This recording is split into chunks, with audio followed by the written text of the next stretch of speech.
प्राकृत संख्याएं कौन सी होती है? प्राकृत संख्याएं एक से, ऐसी संख्याएं जो एक से प्रारंभ होकर अनंत तक, एक से अनंत तक की संख्याओं को शामिल किया गया, वो है प्राकृत संख्याएं। इसकी सबसे छोटी प्राकृत संख्या क्या है? एक। एक से अनंत तक की संख्याओं को प्राकृत संख्याएं,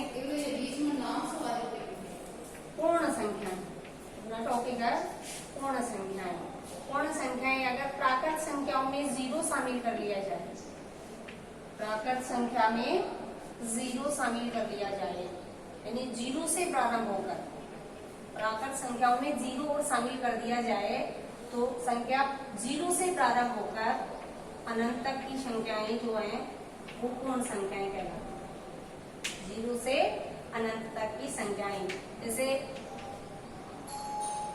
सबसे छोटी पूर्ण संख्या, सबसे छोटी पूर्ण संख्या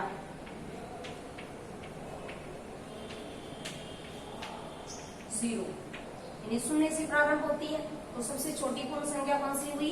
जीरो। सबसे बड़ी अनंत तक।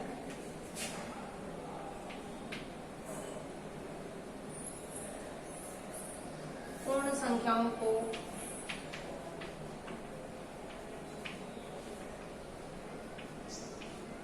संख्या रेखा पर प्रदर्शित करें, संख्या रेखा पर दर्शाएं। संख्या रेखा पर दर्शाने के लिए एक एक दूरी यानी इसकी बीच की मान तरफ लिया जाता है। 0, 1, 2, 3, 4, प्रत्येक संख्या के बीच की एक दूरी जो है वो सब समान होगी। 0 से प्रारंभ होकर अनंत तक की संख्या दर्शाई जाती है। 5, 6, जैसे जैसे अपन संख्या रेखा पर बढ़ेंगे, यानी जैसे जैसे दाईं ओर चलते हैं संख्या रेखा पर, संख्या का मान बढ़ता जाता है, संख्या का मान बढ़ता जाता है। तो दाईं ओर कोई भी संख्या अगर स्थित है तो वो संख्या इससे बड़ी होगी। जैसे 2 और 3, 2 और 3 में बड़ी संख्या कौन सी होगी? 3, यानी 2 के दाईं ओर की संख्या, जिस संख्या की तुलना अपन करेंगे कि कौन सी संख्या बड़ी है और कौन सी संख्या छोटी, तो उसकी संख्या रेखा पर स्थिति देखेंगे कि वो संख्या इसके किस ओर स्थित है। तो जैसे 2 और 3 की तुलना करें कि कौन सी संख्या बड़ी है, तो 3 2 के दाईं ओर स्थित है, तो दाईं ओर संख्या का मान बढ़ता जाता है, यानी 3 है वो बड़ी संख्या है 2 से। 3 2 से बड़ी संख्या। 6 4, 6 4, तो 4 4 के दाईं ओर कौन सी संख्या स्थित है? दाईं ओर चलते हैं 6, तो 6 दाईं ओर स्थित है, इसलिए 6 का मान ज्यादा होगा, यानी 6 बड़ा है 4 से। इस प्रकार से अपन संख्या की छोटी या बड़ी संख्या की तुलना कर सकते हैं। जैसे जैसे अपन दाईं तरफ बढ़ते जाएंगे संख्या का मान बढ़ता जाता है। पूर्ण संख्याओं में एक एक संख्या का मान यानी एक एक कालकाल यानी परवर्ती या पूर्ववर्ती संख्या ज्ञात करें। एक संख्या बाद की संख्या या आगे की संख्या परवर्ती, पूर्ववर्ती। पूर्ववर्ती संख्या यानी इससे पहले की संख्या, जैसे 3 की पूर्ववर्ती संख्या 2, 2 की पूर्ववर्ती संख्या 1, तो पूर्ववर्ती संख्या 1 कम यानी उससे 1 माइनस। किसी भी संख्या की अगर पूर्ववर्ती संख्या ज्ञात करनी है तो उससे 1 कम करें, यानी 1 पहले की संख्या। जैसे 31 की पूर्ववर्ती संख्या 30, 8 की पूर्ववर्ती संख्या 7। तो कोई भी संख्या की अगर पूर्ववर्ती संख्या ज्ञात करनी है यानी उसकी पूर्व की संख्या ज्ञात करनी है, पहले की संख्या ज्ञात करनी हो, तो पूर्ववर्ती, परवर्ती, उत्तरवर्ती या परवर्ती भी कहते हैं इसको। ये बाद की संख्या। कोई भी संख्या की परवर्ती संख्या ज्ञात करनी है, उसका 1 प्लस, यानी 9 की परवर्ती संख्या 9 प्लस 1 10। 12 की परवर्ती संख्या 12 प्लस 1 13। तो पूर्ववर्ती या परवर्ती संख्या ज्ञात करने के लिए यानी किसी भी संख्या के दाईं ओर जाने पर उसकी परवर्ती संख्या ज्ञात होगी, बाईं ओर किसी संख्या की पूर्ववर्ती संख्या ज्ञात करनी है यानी उसकी बाईं ओर की संख्या बतानी है। जैसे 3 की पूर्ववर्ती संख्या 2, 5 की पूर्ववर्ती संख्या 4, 9 की पूर्ववर्ती संख्या 8। इस प्रकार से पहले की संख्या और बाद की संख्या ज्ञात करनी हो तो पूर्ववर्ती या परवर्ती, इसको उत्तरवर्ती भी कहते हैं, उत्तरवर्ती या परवर्ती।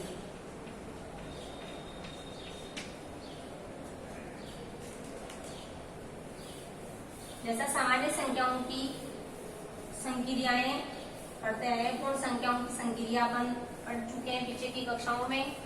अब अपन लेंगे संख्या रेखा पर संक्रियाएं यानी योग, पूर्ण संख्याओं का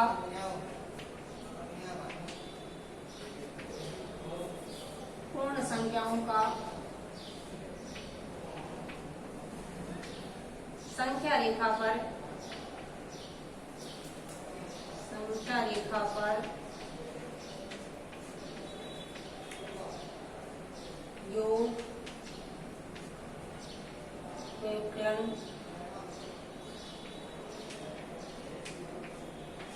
ज्ञात करना, योग व व्युत्क्रम ज्ञात करना। तो संख्या रेखा पर अगर योग ज्ञात करना है जैसे 3 + 5, 3 + 5 संख्या रेखा पर संख्या प्रदर्शित करें 0, 1, 2, 3,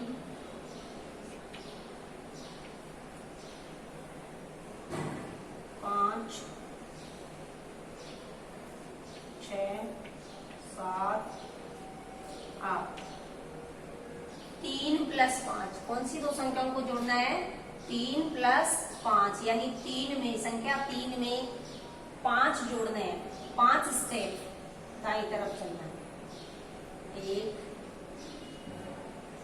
3, 4 और 5। 3 में 5 स्टेप दाईं तरफ चलना है, 5 जोड़ना है तो 5 स्टेप दाईं तरफ चलेंगे। 1, 2, 3, 4, 5। 5 स्टेप चलने के बाद कौन सी संख्या प्राप्त होती है? 8 यानी इनका योगफल 8। 3 + 5 का योग 8।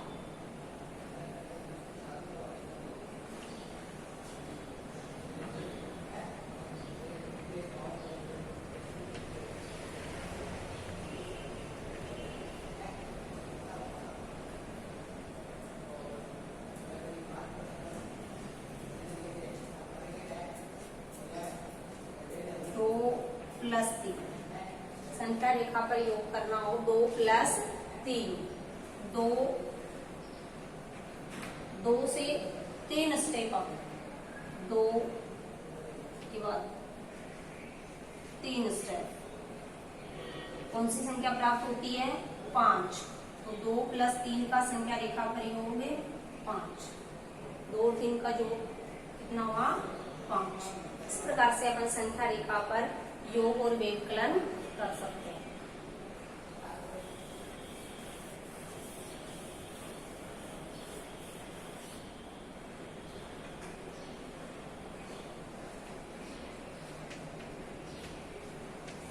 बाकी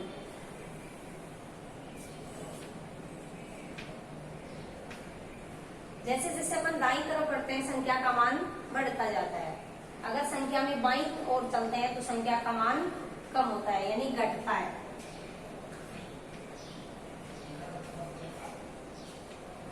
बाईं ओर चलने पर संख्या का मान घटता है। तो व्यवकलन के लिए अपन जिस संख्या में से घटा रहे हैं उसके अपन बाईं ओर चलेंगे, जिस संख्या में से घटाया जा रहा है उसके बाईं तरफ। जैसे 5 - 3 संख्या क्या है? 5 - 3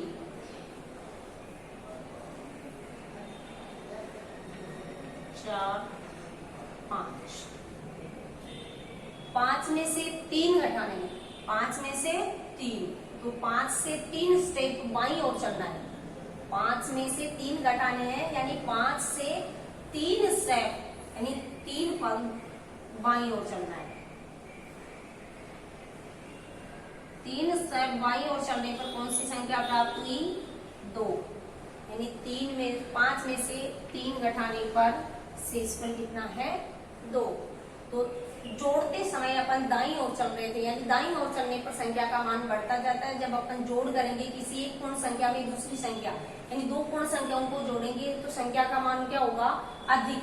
और अधिक संख्या के लिए अपन किस ओर चलते हैं, यानी बढ़ता किस तरफ है मान? दाईं तरफ। तो जोड़ के लिए अपन संख्या रेखा पर दाईं ओर चलते हैं और बाकी के लिए संख्या में बाईं ओर चलेंगे। जैसे 5 में से 3 घटाना है तो 5 से बाईं ओर चलेंगे। 3 स्टेप बाईं तरफ चलने पर जो संख्या प्राप्त होती है उसका क्या होगा? शेषफल। 8 माइनस 4, 8 में से 4 घटाने, संख्या रेखा पर संख्या प्रदर्शित की 0, 1, 2, 4, 5, 6, 8। 8 में से 8 माइनस 4, यानी 8 में से 4 घटाना है। 4 स्टेप बाईं ओर चलेंगे। 1, 4, 8 माइनस 4, 4। इस प्रकार से अपन संख्या रेखा का अनुप्रयोग करते हुए पूर्ण संख्याओं की संक्रियाएं योग और वियोजन यानी जोड़ और बाकी कर सकते हैं।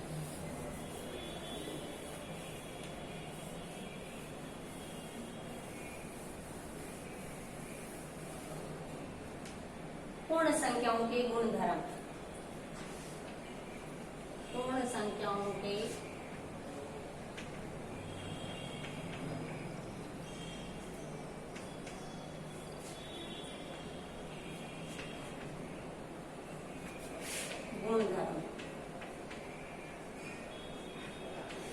गुणधर्म में अपना पहला संवृत्तता का गुण। संवृत्त कारण विनिमय,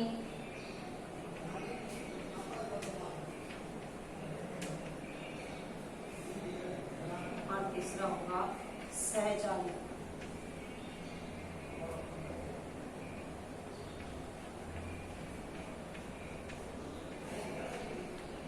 संवृत्तता का गुणधर्म यानी एक सर्किल में चलना। संवृत्त यानी 2 संख्याओं में जो संक्रिया करवाई जाती है उन्हें वही संख्या प्राप्त हो जाए तो ये गुण क्या कहलाता है? संवृत्तता। यानी वो संख्या गुण योग व्यवकलन यानी जिन संक्रियाओं के लिए संवृत्त यानी जिन दो संख्याओं के बीच संक्रिया करवाई जा रही है वही संख्या प्राप्त होती है। जैसे पूर्ण संख्याओं के लिए लें तो 2 पूर्ण संख्याओं का योग करवाने पर पूर्ण संख्या प्राप्त हो तो वो संवृत्तता का गुण का पालन करे। तो पूर्ण संख्याओं के योग के लिए पूर्ण संख्याओं गुणधर्म लेंगे तो योग के लिए लेंगे। पहले योग के लिए गुणधर्म 2 पूर्ण संख्याओं का योग, कोई भी 2 पूर्ण संख्या जैसे 3 प्लस 2 प्लस 3, 2 पूर्ण संख्याओं का योग करवाया 2 प्लस 3, दोनों का योग 5। 2 एक पूर्ण संख्या है, 3 भी पूर्ण संख्या है और 5 भी पूर्ण संख्या। 2 पूर्ण संख्याओं का योग भी एक पूर्ण संख्या प्राप्त होगी। 2 पूर्ण संख्याओं का योग करने पर एक पूर्ण संख्या प्राप्त हो रही है तो योग के लिए संवृत्त है। 0 प्लस 5, 0 प्लस 5, 0 और 5 को जोड़ने पर 5, ये भी एक पूर्ण संख्या है।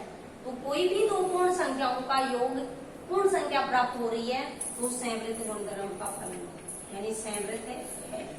योग के लिए संख्याएं संवृत्त है। व्यवकलन के लिए बाकी घटाने पर जैसे 2 माइनस 3, 2 माइनस 3 कैसी संख्या प्राप्त हुई? 2 में से 3 घटाने पर 2 संख्याएं की योग के लिए ये कौन संख्या प्राप्त हो रही है तो बाकी के लिए 2 माइनस 3, 2 में से 3 घटाने पर माइनस 3 ऐसी संख्या प्राप्त हो रही है? -1, जो पूर्ण संख्या नहीं है, पूर्ण संख्या नहीं है।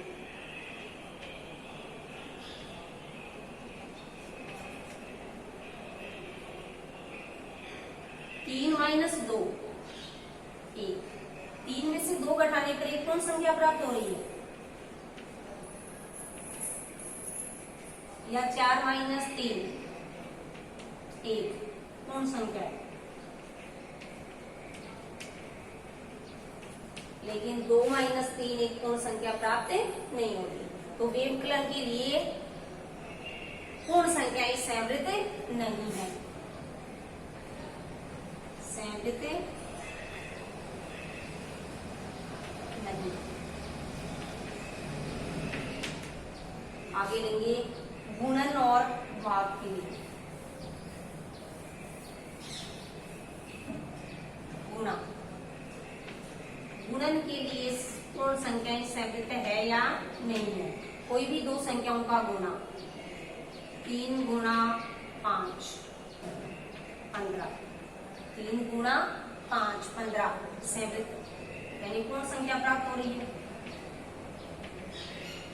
तो गुणा के लिए संवृत है। 0 × 3 0, ये भी एक पूर्ण संख्या है, तो गुणा के लिए संवृत है।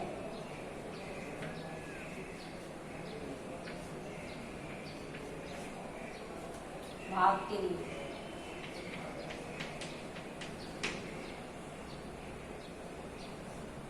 4/3, 4 में 3 का भाग देने पर 4/3 पूर्ण संख्या नहीं है।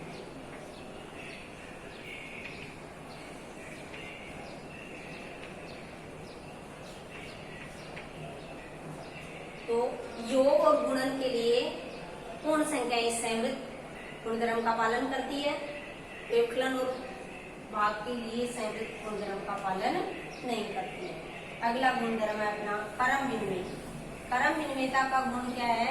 अगर संख्या को अपन क्रम बदल कर संक्रिया करवाई जाए, पहली संख्या में दूसरी संख्या जोड़ने पर या दूसरी संख्या में पहली संख्या जोड़ने पर योगफल अगर समान आता है, तो वो गुणधर्म क्या कहलाएगा? उनका क्रम विनिमय गुण।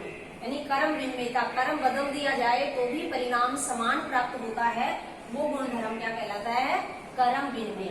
तो क्रम विनिमयता के लिए योग के लिए देखते हैं, कोई भी संख्या का क्रम बदलकर, यानी 2 + 3 जोड़ने पर कितने आए? 5। अगर संख्या का क्रम बदल दिया जाए, 2 में 3 जोड़ने पर 5 आए, या 3 में 2 जोड़े तो कितने आते हैं? 3 + 2, योगफल कितना आया? 5। तो क्रम बदलकर अगर जोड़ दिया जाए तो भी परिणाम समान प्राप्त होता है। इसका मतलब योग के लिए क्रम विनिमय है। योग के लिए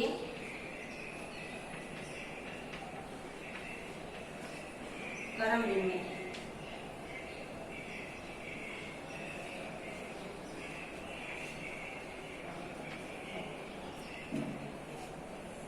व्यवकलन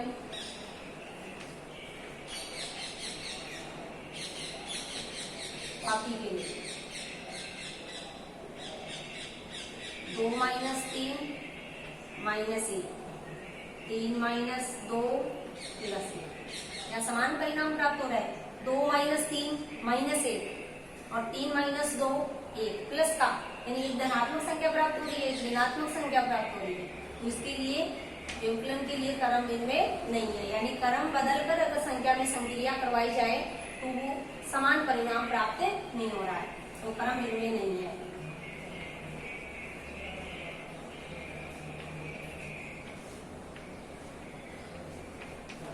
गुणा के लिए 2 × 3, 2 को 3 से गुणा करने पर 6। अगर इसका क्रम बदल दिया जाए 3 × 2, तो भी गुणनफल कितना होगा? 6। तो गुणन के लिए क्रम विनिमय है।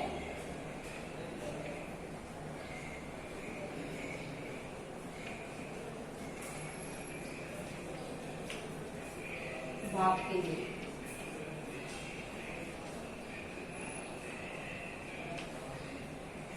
2/3, 2/3 या 3/2, 3/2। क्या समान परिणाम प्राप्त हो रहा है? नहीं। इसमें क्या है? 2/3 में 2/3 और 3/2। क्रम इनमें नहीं है।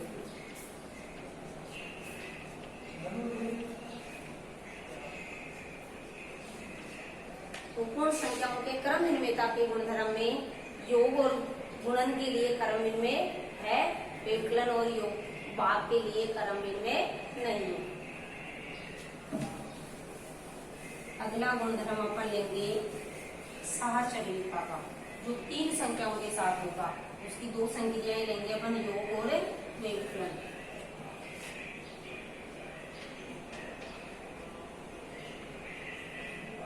सहचर्य गुण। सहचर्य गुण के लिए अपन 2 ही संख्याओं की संक्रियाएं करवाएंगे, योग और व्यवकलन, यानी 3 संख्याओं के समूह के रूप में लेंगे।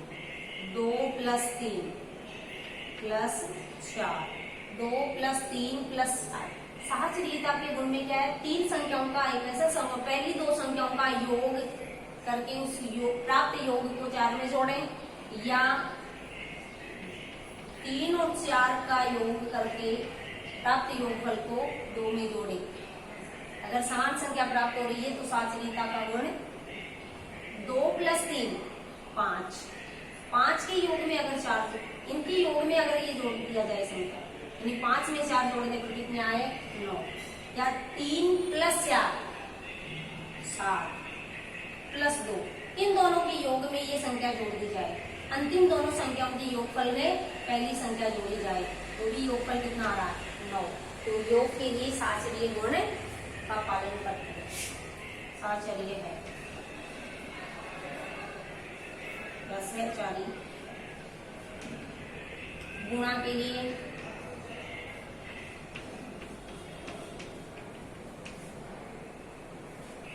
2 × 3 × 4।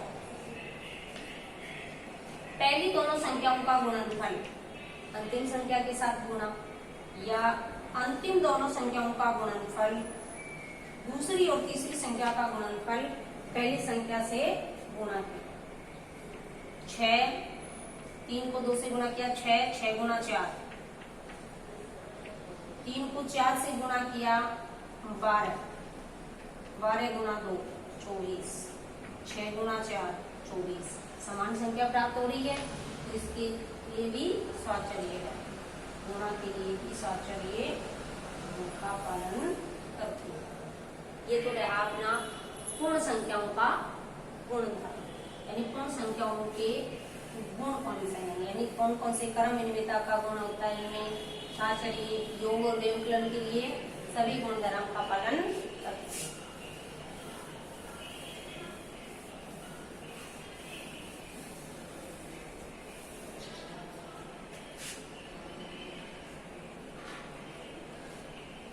पूर्ण संख्याओं का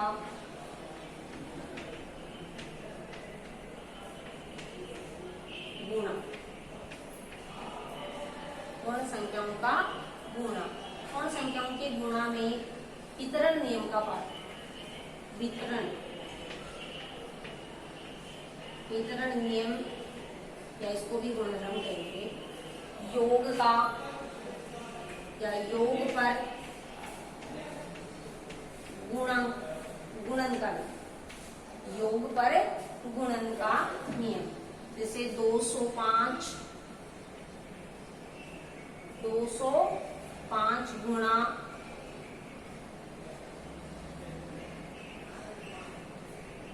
20, 205 गुणा 20।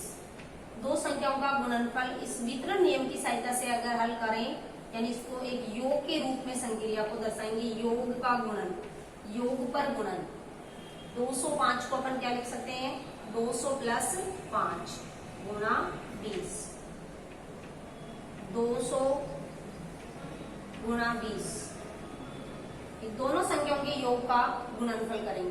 पहली संख्या से गुणा प्लस दूसरी संख्या से गुणा, प्लस 5 गुणा 20, 200 गुणा 20 4000, प्लस 5 गुणा 20 100, 4100।